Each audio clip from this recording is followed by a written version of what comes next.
मेरी शादी को अभी 10 दिन हुए थे और मेरे पति का स्वभाव मुझे पता चला, लेकिन मैंने समझ से काम लिया और धीरे धीरे सब ठीक हो गया। मैं रानी, अभी अभी मेरी शादी हुई है, अच्छा घर और पति मिला है। राजीव नाम है उनका। उनके पिता के यहाँ 2 बेटे हैं। छोटे भाई की अभी पढ़ाई चल रही है।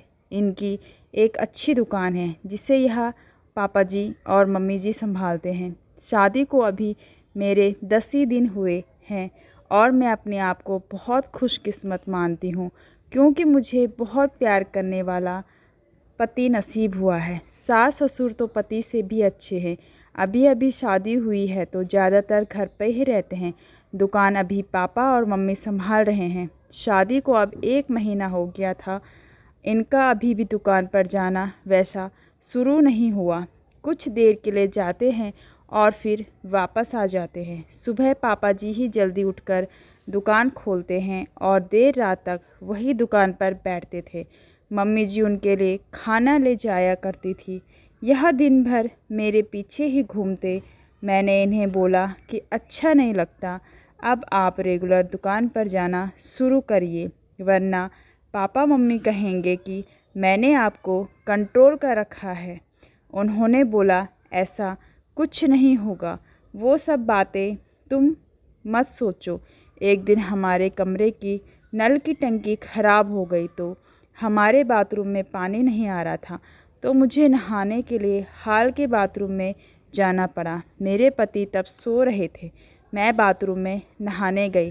कुछ ही सेकंड के बाद वो भी उठकर दरवाजे के बाहर आ गए और बाहर से ही मुझे आवाज़ देते हैं, रानी तुम अंदर हो? मैंने बोला हाँ।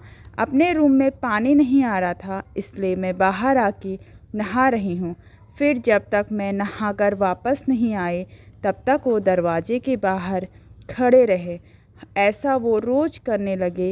एक दिन वो बाथरूम में नहा रहे थे, तब कोरियर वाला आया। कोई था नहीं तो मैं रिसीव करने के लिए दरवाजे पे गई। मैं अभी उससे बात कर रही थी कि यह बाथरूम से टॉवल में ही भागकर आए। आते ही मुझसे ज़ोर से कहते हैं, तुम अंदर जाओ। फिर उसके जाने के बाद किचन में आकर मुझसे कहते हैं, इस तरह अनजान व्यक्ति से बात करना सेफ नहीं है, तुम ध्यान रखा करो। फिर इसके बाद मैंने कई बातें देखी, जैसे जब हम बाहर जाते थे तब वो मुझे इधर उधर नहीं देखने देते थे।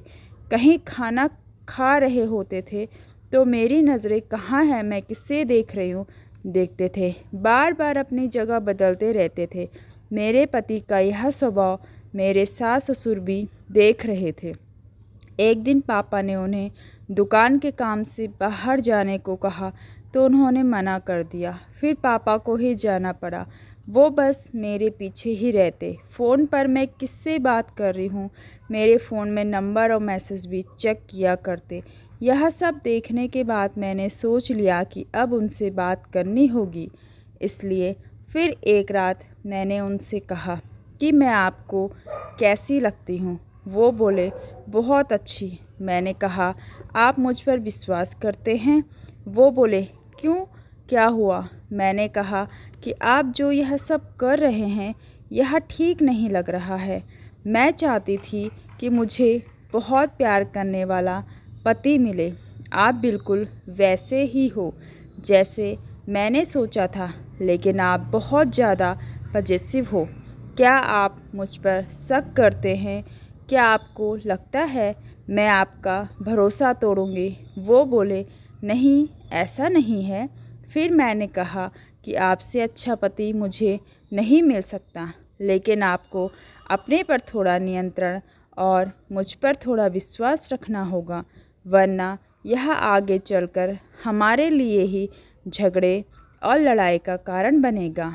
मुझे पता है शायद आपको मुश्किल लगेगा, लेकिन आप थोड़ा थोड़ा बदलिए, मैं आपके साथ हूँ। वो बोले, हाँ, मैं कोशिश करूँगा। अगली सुबह मैंने उनको उठाया और कहा कि दुकान आप जाइए और खाने के पहले नहीं आएंगे, मैं घर में ही हूँ, चाहे तो आप फ़ोन कर लेना।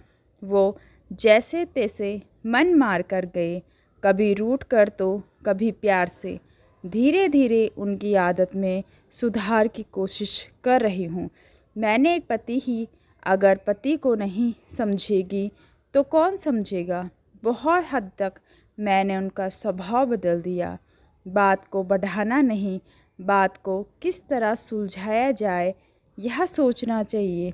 हम दोनों में एक बात तय हुई कि हम एक दूसरे के मन में क्या चल रहा है हमेशा एक दूसरे को बताते रहेंगे।